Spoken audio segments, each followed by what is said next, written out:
Hi guys, I would like to share a few basic settings and tips and tricks how to play AOD, or should I say how I play it. Since this game is old, it can crash occasionally. Most of the time it's players' fault, if I can put it like that, due to their settings or overbuilding. Firstly, all players should upgrade Gentle to the latest version, and I also recommend you adjust video settings to low as possible. Larger waves, players build lots of buildings and units, so game tends to lag anyway. This way you can reduce additional lag or possible mismatches. To do this properly, go to Options, under Detail, select Custom. Putting it just too low is not enough, so select Custom, and then uncheck all boxes and put all sliders to minimum, that's to the left. You can play some maps on high settings, but I always lower them when playing with other players just to make sure. Most of the crashes are actually caused if players overbuild.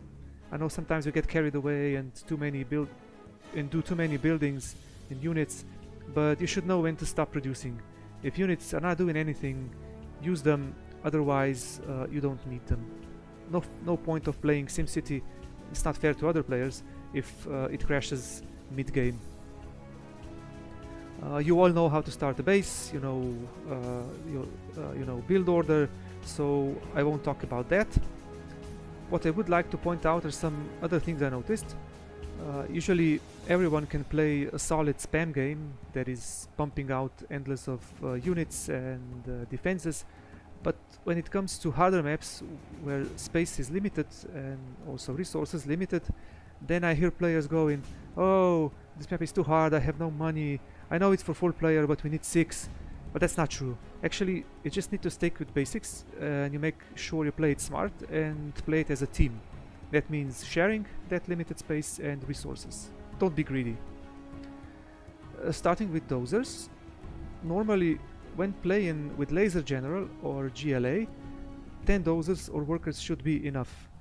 Some harder maps with less starting money, well, you probably won't be able to build them as many. China infantry or tank, 4 dozers should do.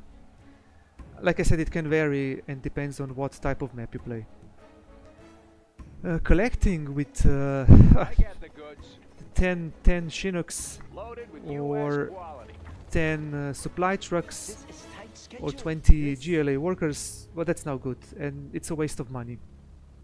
Only one unit can collect money at a time. Others are just waiting to get to their turn. That means you need maximum of 2 Chinooks or 2 supply trucks per one supply, because one is collecting and the other one is taking it back to supply center. I think for GLA it's 5 or 6 workers to collect. Correct me if I'm wrong. The safest option for newer players is to select Laser General, as it's the easiest to start with, but you also have to make sure you position defenses correctly. Okay, look at this defensive setup. All lasers aligned in line. This looks cool and powerful, doesn't it? Oh yeah. But this is better. Defenses don't need to look good, but need to be effective. And most of these lasers here have a clear line of sight on target. We're gonna destroy this command center. And they have to have a clear sight to be able to shoot all at once to the target. As you can see here, most of the lasers shoot except like this one here on the left and one at the back, because it doesn't have a clear sight. But most of them are shooting and they are doing damage, a lot of damage. This alignment is good against ground and air units, so you can use them anytime. This one, well, yeah, it looks cool, okay, I admit it, but it doesn't do as much as that other alignment. When you shoot at this overload, you can see that some of lasers don't shoot because their view is obstructed. So these 7 lasers at the back can't even shoot. So this is only half effective. And it would cause you to lose your defenses. The same with the fire base. it can shoot over it. It can't. If you play air-only map, this build is actually the best, because in the air there are no obstacles and all lasers can shoot planes. Okay, let me show. You see all of them shoot, and this is very powerful formation. It does a lot of damage.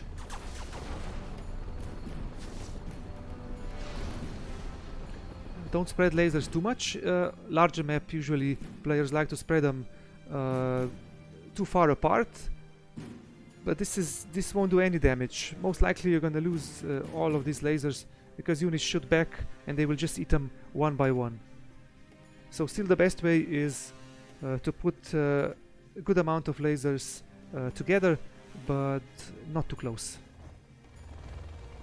If you know that there are no base attacks or attacks on defenses, then this is the best build of lasers for air-only waves. Because of the sneak attacks or random attacks on base or defenses,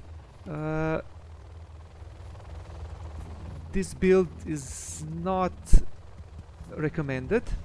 Very often there are Aurora Alphas are used to attack defenses, and look what happens if only one Aurora Alpha attacks. Okay, so instantly lost 3 lasers, and well, 10 of them are almost dead. So if there were 2 Aurora Alphas shooting this, you probably lose everything in 2 seconds. Well, here there's not a problem. Usually they attack one laser and that's it. So you lose one, no problem there. Also, don't freak out when Tomahawk or Scud launchers shoot on your lasers. That's actually a good thing. I'll show you why.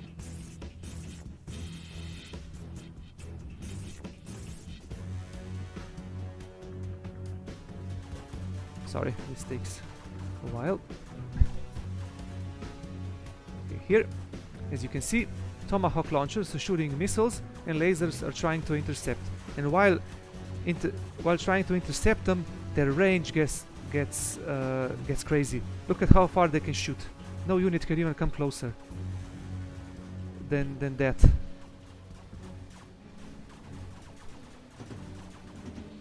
You see, try intercept and then range extends. Don't use general powers to destroy them if you play as laser general. Just leave them be, let them shoot and enjoy until you can exploit that extended laser range.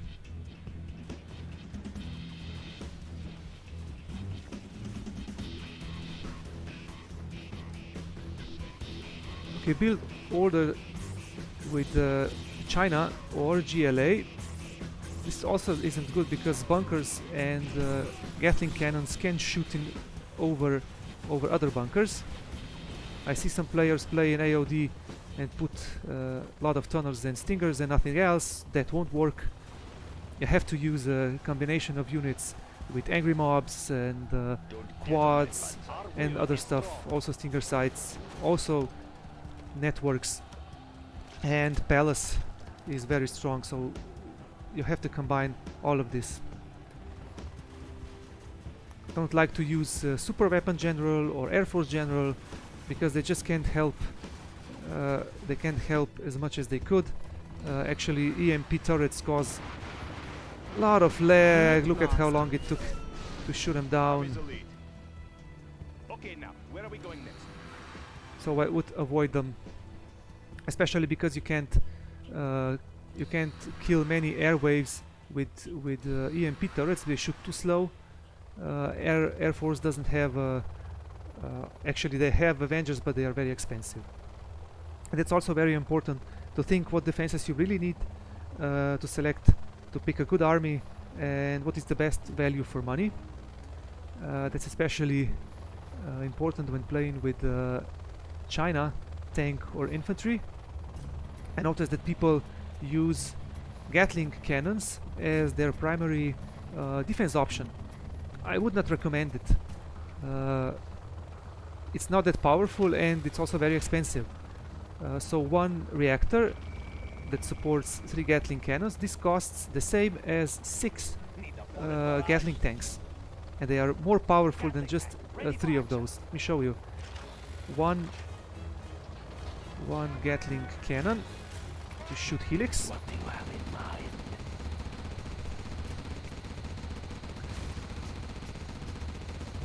Unit lost. Wow, it took about what 8 seconds to shoot him down. Let's see Gatling tank.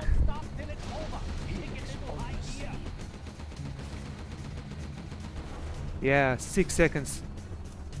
And keep in mind that 2 Gatling tanks costs almost the same as Gatling cannon. This is 1400, 2 Gatling tanks, and 1 Gatling cannon is 1200. The same with minigunners. Don't build minigunners from barracks. It's this is cheaper if you build a troop crawler. Right here, carrying out orders. 1 troop crawler costs the same as 2 Gatling cannons, and you get 10 minigunners. Let's see how fast 2 Gatling cannons can kill Battlemaster. Battlemaster tank reporting.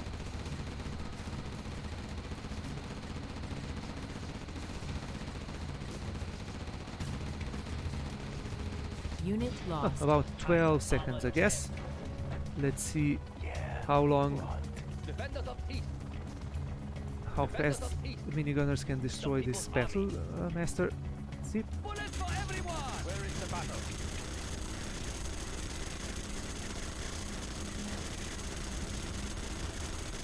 Unit lost. Yeah, I guess 10 seconds, so that's 20% faster. So we do the math. I would always pick these guys, minigunners, over Gatling cannons. Yeah, you should build some if you need, but mostly just depend on Gatling tanks or troop crawlers. This is more powerful than Gatling cannons. Also, when playing AOD, you sometimes have to follow bosses around the map. So combine minigunners, put them in helixes to follow bosses around the map. So lasers are usually not very good because laser general is very stationary. So you can kill ground bosses, but it's harder to kill air units because you can't follow them around the base. Very important thing, upgrade whatever you need, whatever is necessary. That means if you play as China, The cylinders oil. chain gun upgrade is a must. Build speaker towers close to your units and upgrade subliminal messaging. Troop crawler, you need patriotism upgrade. For USA, don't forget to select battle plan, whether it's search and destroy or bombardment. If you use units, Avengers and missile launchers and stuff, do upgrade advanced training. Units will gain veterancy faster. Also armor if you use some tanks, but usually tanks or stuff is useless in AOD. Supply lines, upgrade that's the first upgrade you have to do. Well, I guess that's it for today, and we'll see you next time.